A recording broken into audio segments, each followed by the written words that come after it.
Do you feel that Trudeau made a miscalculation with calling this election?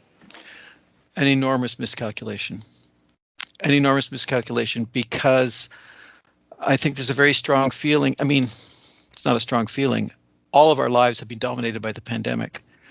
And many people feel that until the pandemic, while we're dealing with the pandemic, it's an inappropriate time for an election. I'll put it slightly differently, though. Personally, I actually think that Trudeau's done a very good job managing the pandemic compared to the United States, compared to European Union, compared to many other countries. Canada is doing very well. The CERB was a really important initiative, and the other support measures. It proved to be a very good idea to purchase many vaccines in advance. He would have been very well positioned in the spring of next year to call an election saying, we did it, we got through it, our record is better than anyone else's, now it's time to move on. I think his miscalculation was he read too much into the polls. The polls showed him quite a bit ahead, and he said, oh, I can get a majority now. But that's not going to happen. And it's really too bad, actually. And at the leaders' debate last night, I was watching it. Even though the pandemic's dominated our lives, it wasn't the dominant theme of the discussion at all. Everything else was on the table, not the pandemic.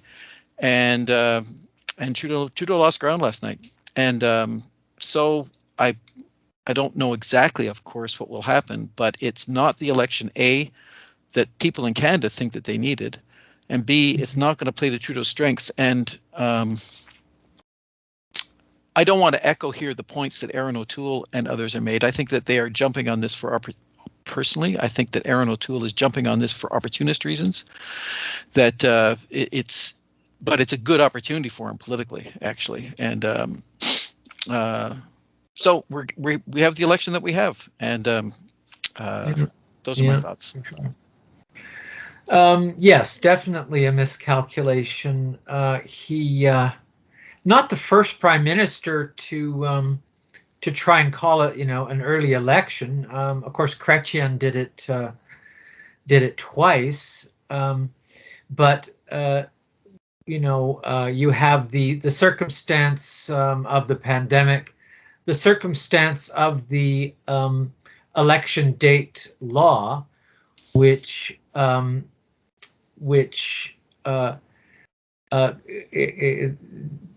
creates a bit of a trap for the prime minister, in that he's just a little too obvious. It's just a little too obvious that he could carry on without this election, and the emperor really has no clothes.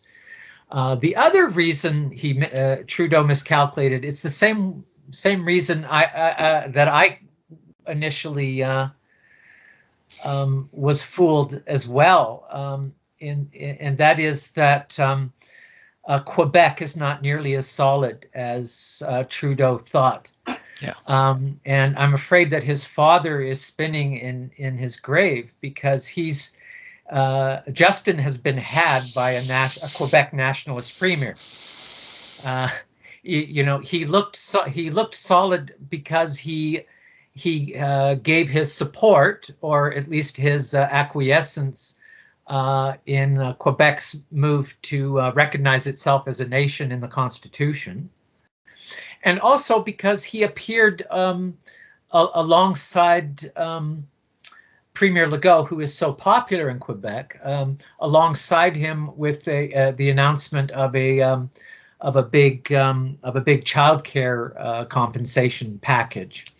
And so he thought, well, this is solid. I'm going to get 40 seats. I'm going to get 30 seats more than O'Toole in Quebec, and I can therefore handle anything that happens in rural Ontario or Western Canada or anything like that. And that just turned out to be completely wrong. I mean, Legault was able to just turn right around and play both sides beautifully. And now Trudeau's committed on the Constitution and on childcare, and doesn't get the benefit of an endorsement, which he thought he was implicitly getting. So yeah, so that's he took the pandemic for granted, and he took Quebec for granted, and he's just too obvious about his motives. So